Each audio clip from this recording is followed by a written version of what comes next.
Bonjour à toutes et à tous, bienvenue dans cette édition de la mi-journée du journal de TV Vendée en ce mardi 4 novembre.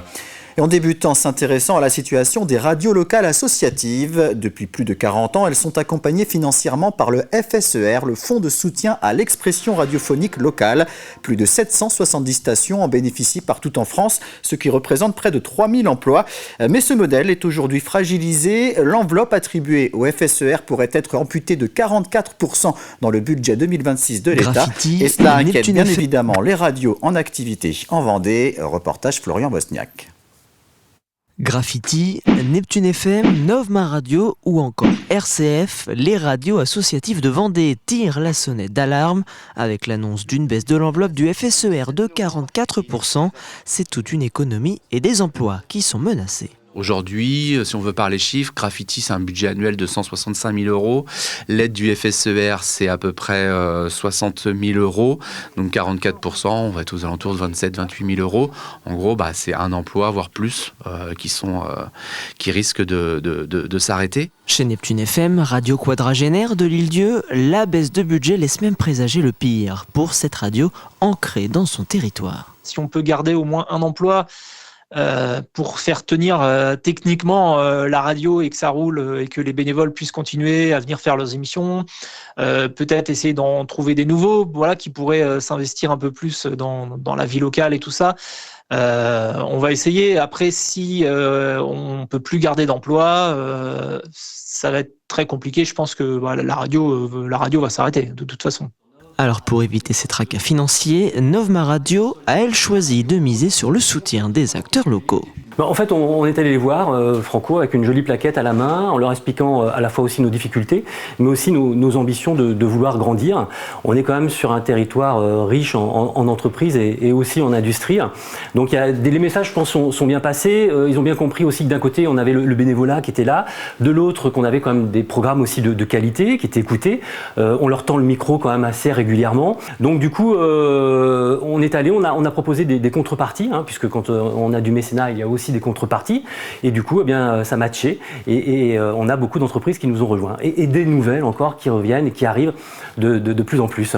En fin de semaine dernière, la Commission des affaires culturelles et de l'éducation nationale de l'Assemblée nationale a adopté un amendement pour maintenir le FSER à son niveau de 2024, une première étape saluée par le syndicat national des radios libres avant peut-être un maintien définitif. Un mot de football et une bonne nouvelle pour le club de la France d'Esnay qui doit affronter celui de Troyes lors du 7e tour de la Coupe de France le samedi 15 novembre. Les Agésinates pourront affronter les professionnels de Ligue 2, leaders du championnat, sur la pelouse de leur stade municipal. 4 divisions séparent les deux équipes, Esnay évoluant en Régional 1. Gros plan maintenant sur une petite boîte qui se déploie un peu partout en France et qui peut sauver des vies. La boîte Lions SOS, elle centralise les informations essentielles sur la santé de son propriétaire, allergies, antécédents médicaux ou encore coordonnées des proches. Elle se place dans la porte du réfrigérateur et doit permettre au secours d'agir plus efficacement. En Vendée, elle a été lancée par le Lions Club Pouzauges-Bocage. 2000 exemplaires sont distribués gratuitement dans les pharmacies et mairies du territoire, en priorité aux personnes de plus de 75 ans ou en situation d'isolement. La boîte, en fait, contient un questionnaire qui est fait pour aider les intervenants d'urgence lorsqu'ils sont appelés quelque part et qu'il ne peut pas y avoir de communication, entre guillemets, avec le patient qui est inconscient. Il y avait des tas de renseignements sur les traitements, sur les antécédents, sur les allergies, ou récupérer cette boîte dans les pharmacies et dans les mairies. Donc on est parti sur 2000 boîtes. Les jeunes Vendéens de 12 à 17 ans étaient invités la semaine dernière à participer à la première édition du festival Ça bouge à La Roche-sur-Yon. L'objectif était d'encourager les adolescents à l'engagement citoyen. Différentes animations étaient au programme et plusieurs associations telles que la Ligue de protection des oiseaux, les Restos du Cœur mais aussi les sapeurs-pompiers étaient représentés. Reportage Grégoire de Châtillon. Les Barjots Dunkers en vedette du festival Ça bouge. Pour cette première édition, l'organisation a souhaité la présence de cette troupe vendéenne de basketteurs acrobatiques. Une troupe qui est un exemple de réussite tant au niveau sportif qu'artistique. De quoi alors stimuler les 150 adolescents présents sur place. ça me donne envie. Déjà, je fais déjà du sport et ça m'aide déjà à m'intégrer dans un autre club. Voilà, j'ai trouvé des idées de quoi faire comme stage grâce à, par exemple, la France Bénévolat. C'était très bien. En fait, moi, je suis avec mon foyer. C'est-à-dire, on m'a emmené, c'était un titre de truc, c'était Ça bouge. Moi, je savais pas que c'était un truc pour s'engager. Dans ce festival sont présents Restos du Cœur, Mission Locale, LPO et ce n'est pas tout. Alors il y a aussi bien l'engagement au niveau de la mobilité internationale qu'au niveau du BAFA, du service civique, au niveau de l'environnement, au niveau de la protection civile aussi, avec les pompiers. Il y a toutes ces formes-là d'engagement qui peuvent se faire. Celui qui nous a motivés, c'est celui où on peut créer notre association à partir de 11 ans. L'engagement, ça représente pour moi aider des personnes, comme pour les pompiers volontaires par exemple.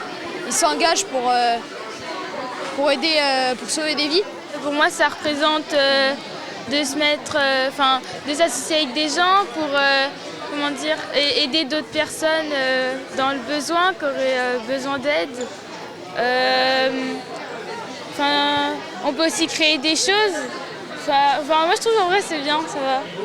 L'engagement citoyen, c'est se sentir concerné par la vie collective et d'y contribuer, une manière d'agir, de prendre sa place dans la société. On se rend maintenant à Saint-Paul-en-Paray où une forêt comestible a été créée sur le terrain de l'espace périscolaire. Ce projet de forêt-jardin porté par la commune permet de sensibiliser et de faire découvrir aux enfants les différentes espèces d'arbres et de fruits. Des enfants âgés de 3 à 11 ans qui ont mis les mains dans la terre la semaine dernière pour s'occuper des plantations. Ils vont désormais patienter jusqu'au printemps pour découvrir les fruits qui auront fait leur apparition. Vous pouvez retrouver l'interview du fondateur de l'association nutritive sur notre site internet tvvendée.fr. Et on termine avec un point sur votre météo de ce mardi après-midi. Le temps restera sec et les éclaircies seront un peu plus franches dans le sud du département et sur les îles. Le vent se lèvera sur l'ensemble du littoral et le thermomètre affichera 16 à 17 degrés. C'est la fin de cette édition. Je vous donne rendez-vous à 18h pour un nouveau point sur l'actualité. Très bonne journée sur TV Vendée.